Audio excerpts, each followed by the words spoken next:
Me llamo Lucien Marel y este es el último fragmento de conciencia que me queda antes de que todo se disuelva. Nunca fui un hombre creyente, ni en dioses, ni en milagros, ni en el amor eterno que prometen las lápidas ajadas por el tiempo. Viví entre fantasmas, aunque nunca vi uno. Mi mujer, Elise, mi hijo, Adrien, ambos desaparecieron en un accidente náutico hace casi 9 años. Su embarcación naufragó durante una tormenta que partió el cielo en dos. Y desde entonces he vivido a la sombra de las olas. Acepté el puesto de guardafaro en la costa norte de Dreusin, un lugar olvidado por el mapa, donde el mar no canta, gime. El faro de Murnharrow, así lo llamaban los pescadores más viejos. Decían que ningún barco se acercaba por gusto y que las sirenas aquí no encantaban a los marineros, sino que lloraban por ellos. No lo creí, hasta que escuché por primera vez la voz. Fue una noche sin luna. La niebla se había aferrado a las ventanas como manos temblorosas. Las gaviotas habían callado horas antes, y el viento traía consigo el aroma metálico de una tormenta que no terminaba de llegar. Yo repasaba el libro de mantenimiento del generador cuando escuché una nota. No era música, no en el sentido humano. Era una vibración líquida, como si el océano entonara un lamento. Pensé que era el viento o el crujido del viejo cilindro del faro. Pero volvió una y otra vez, cada noche, a la misma hora, como un canto lejano, melancólico y sin embargo hermoso. Comencé a tener sueños. En ellos flotaba sobre un océano negro, sin luna, sin cielo, y algo enorme debajo de mí se movía. No veía su cuerpo, pero sentía su forma en el movimiento de las olas, como si el mar respirara, como si el océano tuviera un corazón, y latiera bajo mi cama cada noche. El canto continuó, y una noche lo seguí. Seguí el canto, no de forma literal al principio. Me limité a escuchar, a tomar notas, a comparar su frecuencia, hasta que noté algo extraño. La melodía no era aleatoria, variaba ligeramente cada noche, como si se estuviera comunicando, como si alguien o algo me respondiera. Una noche bajé del faro y me aventuré hasta la costa. La bruma era tan espesa que apenas veía mis propias manos. Llevaba una linterna que parpadeaba, como si también ella temiera lo que íbamos a encontrar. Me senté en una roca y esperé. La voz comenzó, lejana al principio, una nota profunda, suave como el aliento del mar. Luego se unió otra y otra, una armonía escalofriantemente bella.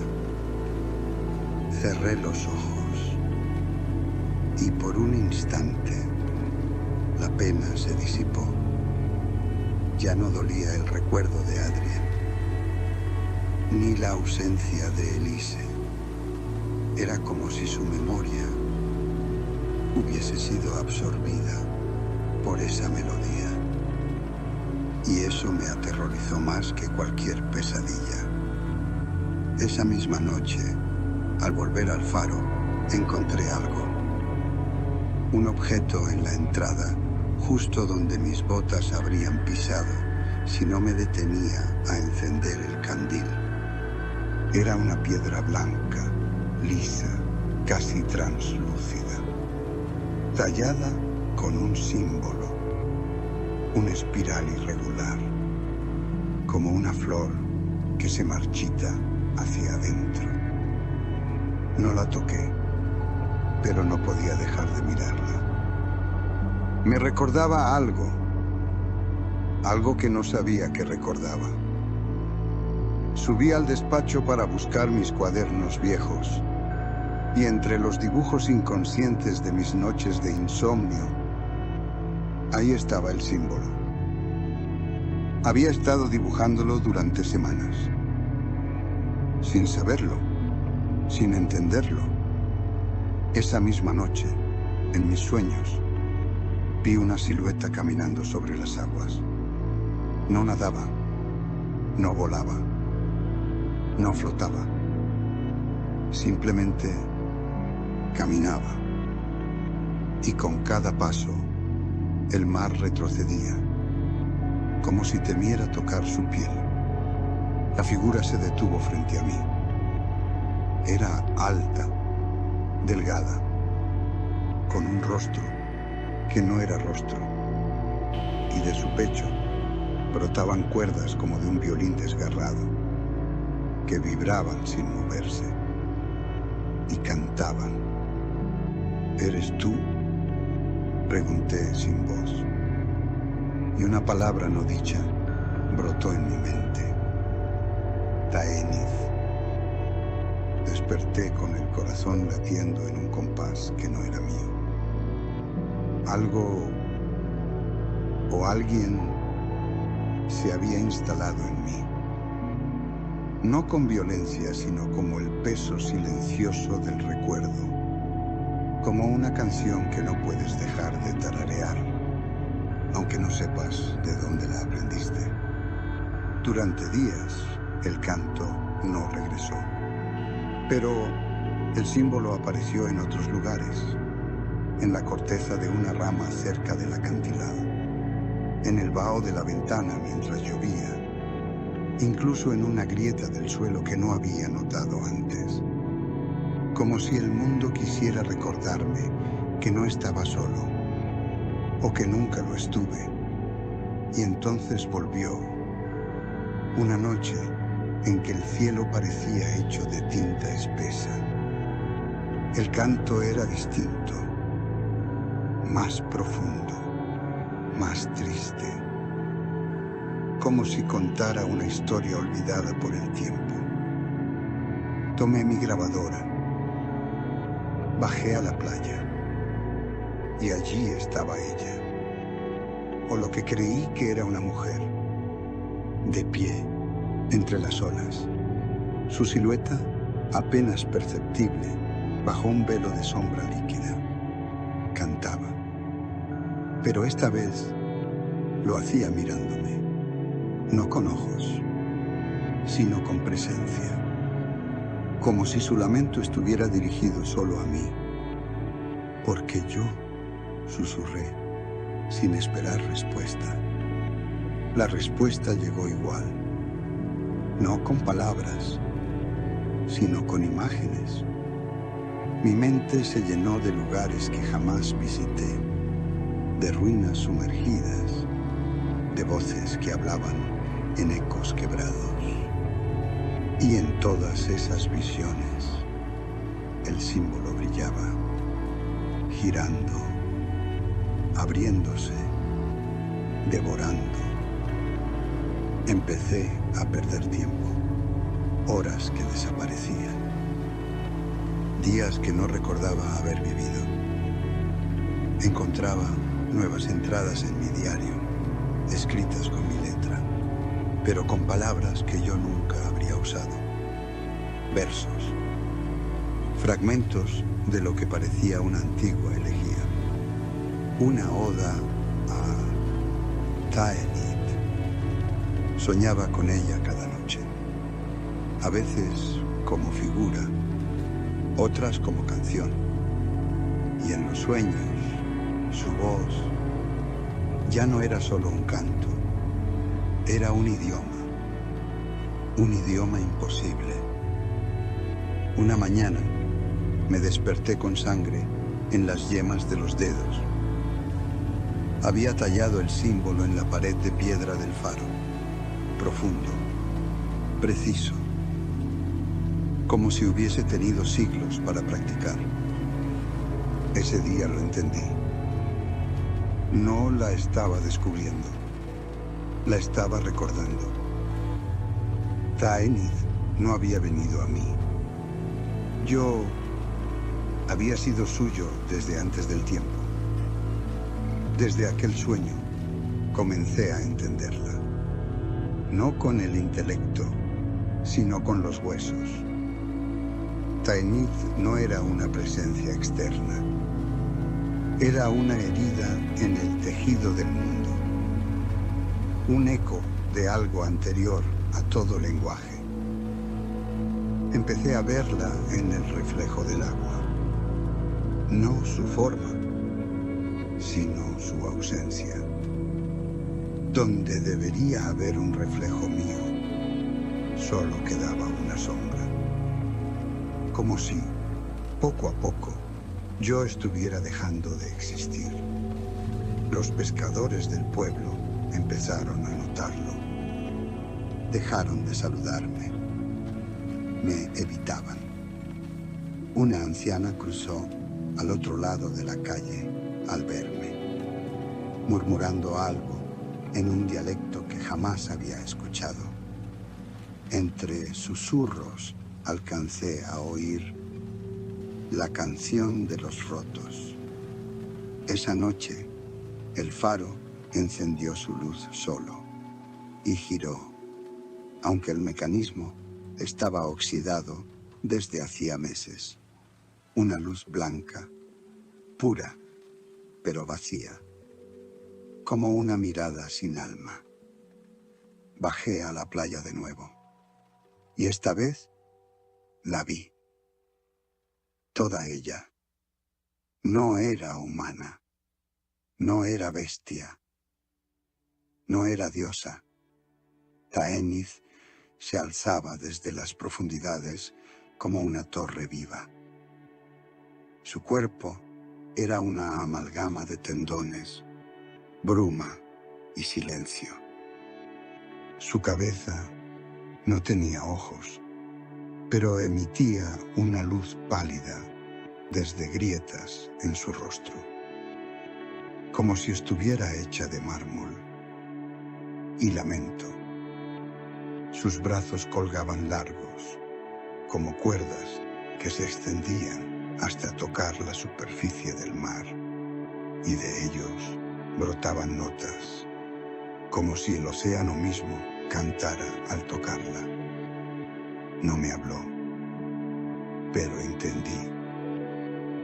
Yo había sido elegido no por virtud, sino por vacío, porque había perdido tanto, que ya no quedaba nada que pudiera poseerme. Y en ese vacío, ella sembró una nota, una sola, una semilla de melodía.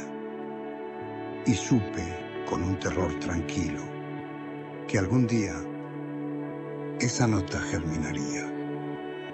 Los días siguientes se volvieron un ritual.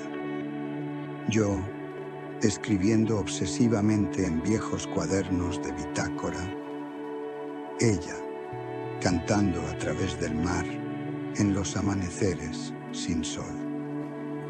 Comencé a registrar símbolos, círculos, triángulos que no cerraban, estructuras imposibles que aparecían cada vez que soñaba.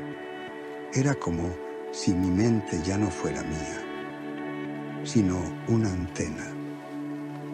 Los pescadores comenzaron a desaparecer, uno por uno. Sus botes volvían vacíos. mojados por dentro, como si hubiesen sido sumergidos por algo que no vino de la superficie. El faro dejó de emitir luz y en su lugar proyectaba una sombra.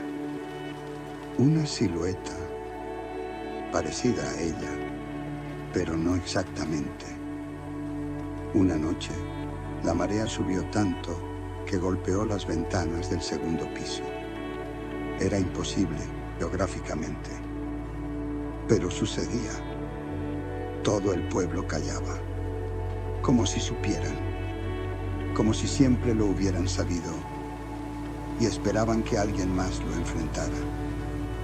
Me encerré y escribí este diario, no para salvarme, sino para recordarme que una vez fui Lucien y que amé. En la última noche bajé al corazón del faro, donde el acero cruje como si recordara su origen en la tierra. La puerta estaba abierta, aunque nadie más tenía la llave. Al fondo había una marca, una espiral tallada con garras, no manos, y bajo ella una palabra, no escrita, impuesta, Nigred. No había visto ese nombre desde mis estudios en la universidad, cuando investigaba textos olvidados de civilizaciones que jamás existieron. ¿Cómo sabía ella ese nombre? ¿Cómo estaba aquí antes de que pudiera pensar más? La luz del faro se apagó por última vez. Y en el cielo, entre las nubes, no había estrellas. Solo una figura, larga, curvada, observándome. No era Taenith, no era la del mar, era otra cosa. Una torre suspendida en el cielo, una que había oído antes, en los susurros entre las notas de su canto. Ella nunca estuvo sola, yo tampoco. Y si alguien encuentra esto, no me busque. Solo escuche cuando el viento silbe por las grietas, porque entonces sabrán que aún canta y que no está sola. A veces creemos que el aislamiento es una forma de protegernos, un refugio donde las heridas del pasado no puedan tocarnos. Pero en lo profundo del silencio hay voces que nunca han sido humanas y algunas responden cuando las llamamos sin querer. Lucien buscaba paz, pero encontró una canción que no se canta con labios, sino con memoria antigua. Y es que hay melodías que no deberían ser escuchadas y nombres que no deberían repetirse. Pero el horror más puro no es enfrentarse a un monstruo, es darse cuenta de que lo hemos amado. Gracias por escuchar. Si te estremeció esta historia, suscríbete para no perderte lo que canta entre las sombras, porque esto apenas comienza. Si esta historia te envolvió en su atmósfera o sembró una inquietud en tu interior, considera suscribirte al canal. Aquí, cada relato es una pieza de un rompecabezas más profundo, una voz más en el eco de lo inexplicable. Tu apoyo con un me gusta y un comentario no solo ayuda a que estas historias lleguen más lejos, sino que también mantiene viva la tinta con la que se escriben. Nos vemos en el próximo encuentro, si es que el susurro no te alcanza antes.